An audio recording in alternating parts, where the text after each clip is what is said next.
Let me sort of like show you how we got where we're at today with some of the stuff that has gone down today.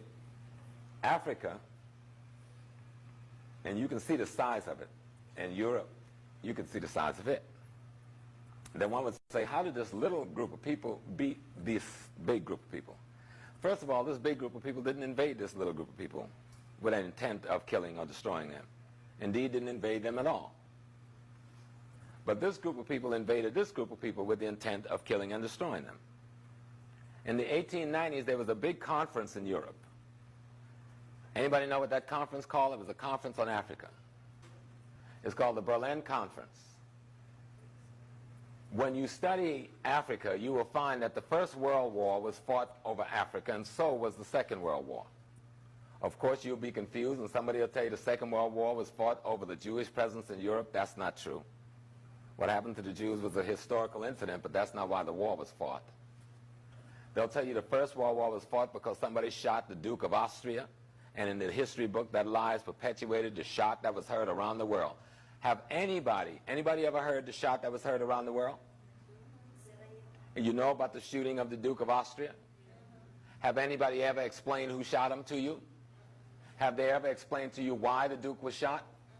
Have they ever explained why shooting this Duke would start the First World War? They just throw it out there. The shot heard around the world, the killing of the Duke of Austria, and somehow that is equated to being what started the First World War. But no one goes back to the 1800s. And no one goes back to the white missionaries all over Africa who's posing as missionaries but sending back logistical information on what river is the best and most navigable, where is the mineral, the geologists they are sending back, where is the mineral resources. Others are saying, what is the best farmland, and so forth and so on. So in 1890, they decided to invade Africa. And what should be called the First World War takes place starting in the 1890s with the attack on Africa from the north by the French, from the northeast by the British, from the Horn by the Italians and the French, from the west by the Spanish and the Portuguese and the French and the British, from the central west by the Belgians, from the south by the Dutch and the Finns and the Germans, and from the east and southeast by the Germans. All of them attacked Africa simultaneously, and it is not even referred to as a war. Have you all ever had the story of this war in history? Have anybody ever talked about the Berlin Conference and what it meant? Were you ever told about the struggle for Fashada, which is a point on the Nile River, this bend down in Sudan, where the fork goes into Sudan and into Ethiopia? Did they ever explain while the British with the Arab Egyptians began to invade the Sudan, the Italians began to invade Ethiopia, the French invade Morocco and Algeria, the Spanish invade Mauritania and what is now called Sahara, the French invade what is Senegal, Mali area, while the Portuguese invaded what is part of Guinea area, while the British invades, again, what is Nigeria and Ghana, and the German invades what is Gabon, Congo, and Angola, and Namibia, but the Portuguese controls Angola, so the Germans had to run down to Namibia. In the course of all of this, when the fighting was finished and the bloody wars had been fought, the Germans was left with the short end of the stick. Notwithstanding, they had called the conference in the first place to cut Africa up between the Europeans. But now Kaiser finds himself cut out of the deal by the turn of the century, the 1900s. And he said, look, unless you give me a better piece of the land, because they hadn't discovered uranium in Namibia yet, and he didn't realize the true value of the farmland in Tanzania to the economy of Europe yet. So stuck with Tanzania and Namibia, which is mostly a desert, the Germans hit the ceiling.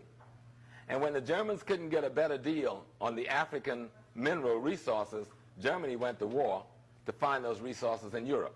And where did they go? They went after what? Alsace-Lorraine in France.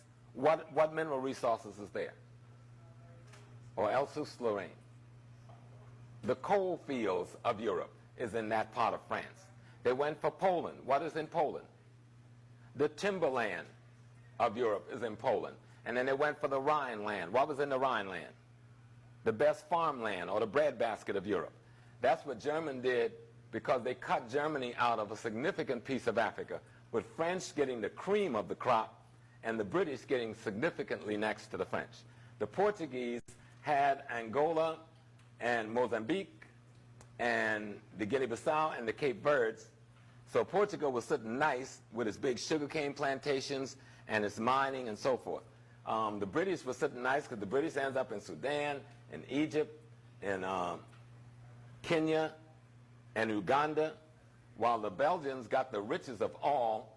Leopold, the king of Belgium, gets Zaire, or what was then the Congo, which was the center of mineral wealth at that point. And in all of this, the African is launching fierce resistance. These wars are lasting for decades, but it's not even called a war. Some great generals are born and die in these wars. Most of you, any of you, have you ever heard of a general called Tippy II? This is the man who led the resistance in Zaire against the Belgians.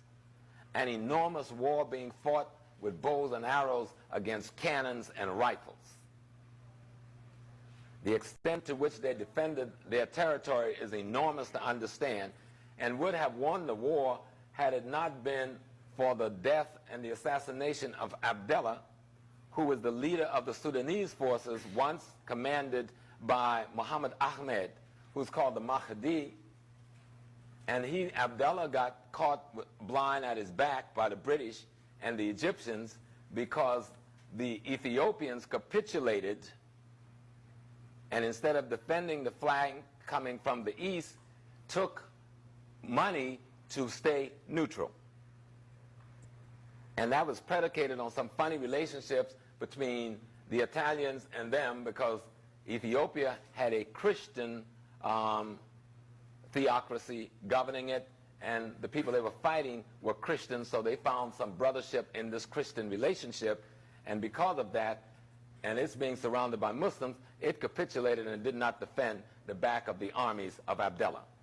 While the French came down through Algeria, Niger, crossing to Chad to face Abdullah's forces, and the Belgians was coming up from the south, Abdullah and Tippy II had a good chance of crushing both forces if they could have gotten the Menelik family to defend the eastern portion of their country, of their land.